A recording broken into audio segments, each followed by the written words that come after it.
In 1919, Charlie Chaplin, Mary Pickford, Douglas Fairbanks, and D.W. Griffith, perhaps four of the most famous people on Earth, formed their own studio, United Artists. Hollywood had seen nothing like it before, a movie company to be run by the talent.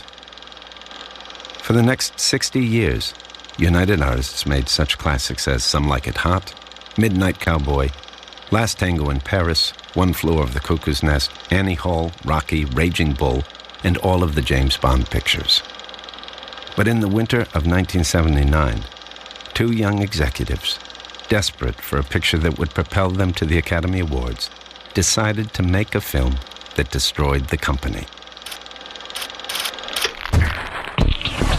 The American film industry is still trying to cope with a major news story out of Hollywood this week. A $40 million film by an Oscar-winning director may be the biggest bomb in Hollywood history. One of the most ambitious, most expensive, longest Hollywood movies in many years has been yanked by United Artists. He wanted to make the great American movie, but he's come up with dust.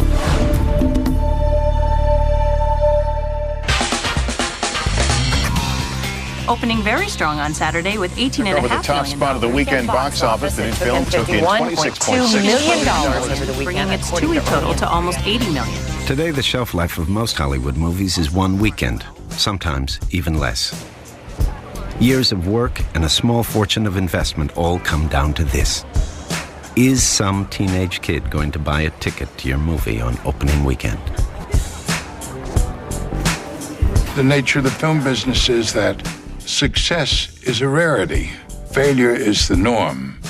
And if you want to be in the movie business, you have to be able to overcome the occasional flop. The occasional flop.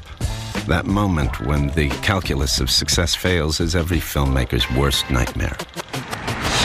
But even the most spectacular flops seem like small ripples, news for a week or two, and then they quickly fade.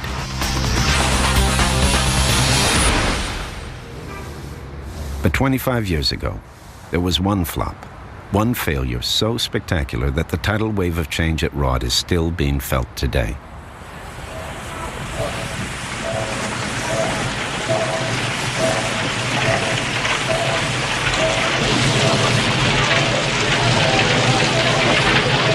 The lore of Heaven's Gate, is don't make a movie like that, because it'll finish you off. The lore of Heaven's Gate is disaster. Failure, the ship going down, Titanic, never let a director have his way. Betrayal. There's so many things come to my mind with Heaven's Gate. You know, Iraq even comes to mind. It's, I think Heaven's Gate was used by powers that be to stop a way of filmmaking where the author was the director and was in control of the money. I love the movie. I really love the movie. I can watch that movie and I can't really see any fault in the movie. The making of Heaven's Gate, Michael Cimino's grand epic of the American West, is the story of ego run rampant, of epic mismanagement, of staggering extravagance. But it is also the story of one man's pursuit of perfection and the creation of what many consider to be an extraordinary film. For 25 years, the sins of Heaven's Gate have obscured its virtues. It's thought of only as the biggest flop in Hollywood history. The truth, however, is at once more spectacular and more tragic.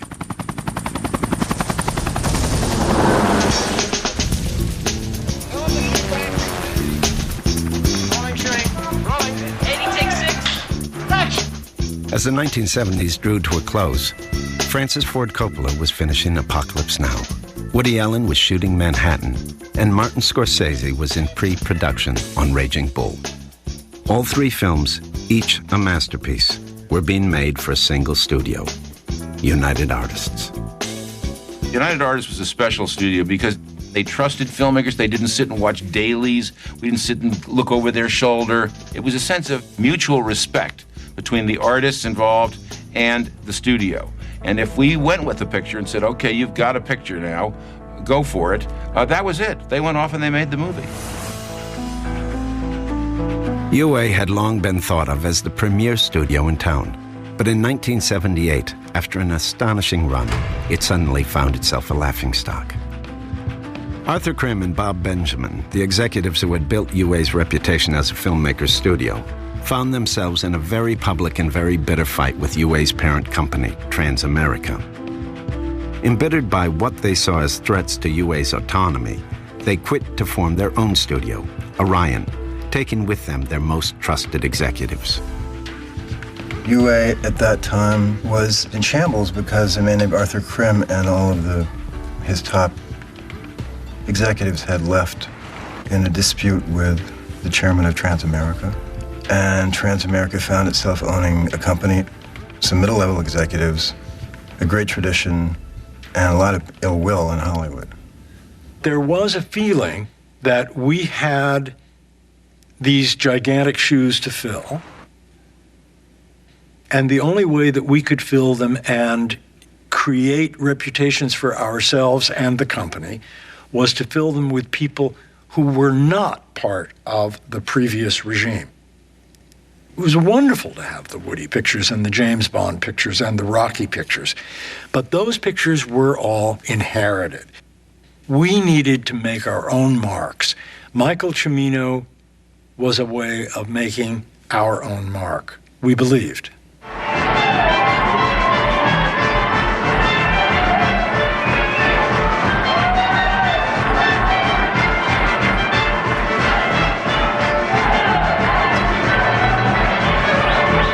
Michael Cimino came in with his second film and just made this towering picture, The Deer Hunter. Very much in the way that Coppola and Bogdanovich and Scorsese and the rest had scored real big, real young, with very impressive pictures, but in a way even more so.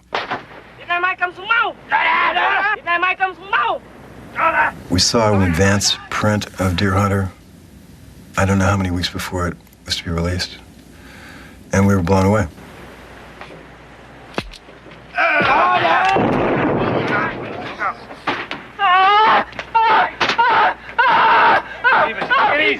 Stevie! Stevie, calm down!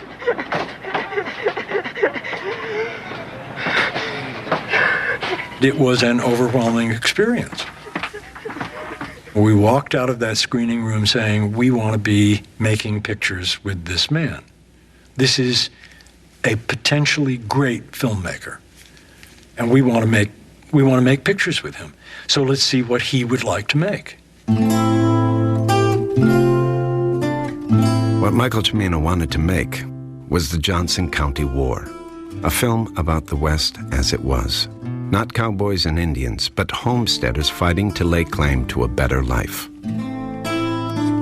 At the turn of the last century, great waves of European immigrants, Germans, Slavs, encroached on the grazing land of ranchers.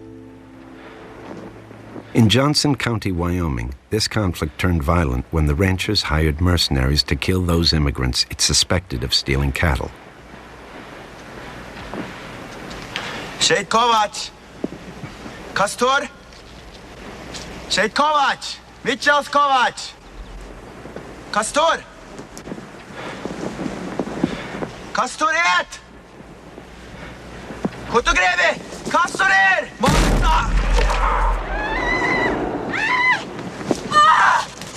What distinguished Cimino's script was its claim that these murders were sanctioned by the governor of Wyoming, the U.S. Congress, and the President of the United States. Cimino told UA he thought he could make it for the cost of an average movie, $7.5 million. Over the next 2 years, that number would mushroom by 500%, all with the approval of the executives at United Artists. There would be appeals, threats, even prayers for cost-cutting, all to no avail. For Michael Cimino knew that the executives at UA were weak. That was evident from the beginning.